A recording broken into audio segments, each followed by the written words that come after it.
नमस्कार मंडळी, स्वागत आहे तुमचं आपल्या यूट्यूब चॅनलवर. तर आज मी तुम्हाला दाखवणार आहे एक नैसर्गिक आणि 100% घरगुती उपाय जो की मी स्वतः यूज करते. तर व्हिडिओ शेवटपर्यंत नक्की बघा. चला तर आपण बनवूया तो हेअर मास्क. त्यासाठी आपल्याला इथं फ्रेश कोरपडचा यूज करायचा आहे. कुठल्याही प्रकारचा जेल तुम्ही यूज करू नका, कोरपड फ्रेशच घ्या. आणि त्यानंतर त्याचे तुकडे करून घेऊन मिक्सरला फिरून घ्यायचे आहेत. मिक्सरला फिरून झाल्याच्या नंतर त्याचं एक लिक्विड तयार होतं. ते लिक्विड आपल्याला पूर्ण स्कॅल्पवर लावायचं आहे अगोदर. आपण जशी डोकं धुवायच्या अगोदर ऑइलिंग करतो त्याप्रमाणेच हे लिक्विड आपल्याला पूर्ण स्कॅल्पवर अप्लाय करायचं आहे. खरं तर डॅन्ड्रफ ही खूप सामान्य पण खूप त्रास देणारी समस्या आहे. डॅन्ड्रफमुळे केस खूप गळतात, डोक्यात खाजायला पण येते. तर त्यासाठी मी हा हेअर पॅक तुमच्यासोबत शेअर केला, जो मी पण स्वतः यूज करते.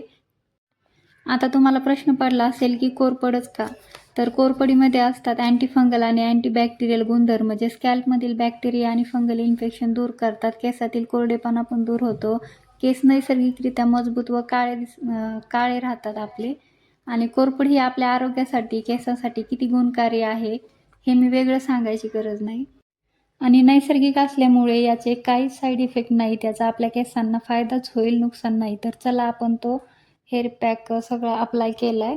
तर 1-2 मिनटं फक्त केसाला मसाज करायची आणि केस व्यवस्थित बांधून 1 तास 1 ते 1.5 तास तुम्ही ठेवू शकता. त्यानंतर तुम्ही कोमट पाण्याने रेग्युलर शॅम्पूने हेअर वॉश करून घेऊ शकता. तुम्हाला स्वतःलाच फरक कळेल. कंडिशनर नाही लावलं तरी केस खूप सिल्की होतात. मी स्वतः हा उपाय करते. आठवड्यातून 2 वेळेस करायचा आहे आणि खरंच फरक जाणवतो. कोंडा कमी झाला आहे, केस मजबूत व सिल्की होतात. तुम्ही पण नक्की ट्राय करा आणि काय अनुभव आला तुम्हाला कमेंटमध्ये नक्की सांगा. माझ्या पण डोक्यामध्ये खूप डॅन्ड्रफ झाला होता. त्यामुळे माझे केस खूप गळत होते, खूप पातळ झाले होते. मग त्यानंतर मी ही रेमेडी ट्राय केली. तर माझे डॅन्ड्रफ तर गेला, पण नॅचरली केस पण खूप सिल्की झालेत. मी खूप रेमेडीज ट्राय केल्या होत्या. दही लावायची, लिंबू लावायचे, पण लिंबू प्रत्येक जणाला सूट करत नाही. तर त्यामुळे माझा आणखीनच जास्त हेअर फॉल होत होता. तर आजचा व्हिडिओ तुम्हाला कसा वाटला? व्हिडिओ आवडला असेल, हेल्पफुल वाटला असेल तर व्हिडिओला लाईक करा, चॅनलला सबस्क्राईब करायला विसरू नका आणि याचा रिझल्ट मी शेवटी दाखवला आहे, तर तो बघा. आणि इकडे मी डोकं धुतल्याच्या नंतर कुठलंही कंडिशनर यूज केलं नव्हतं, तरी पण केस खूप सिल्की झाले होते. स्कॅल्प पण क्लीन झाला होता, बघू शकता. तर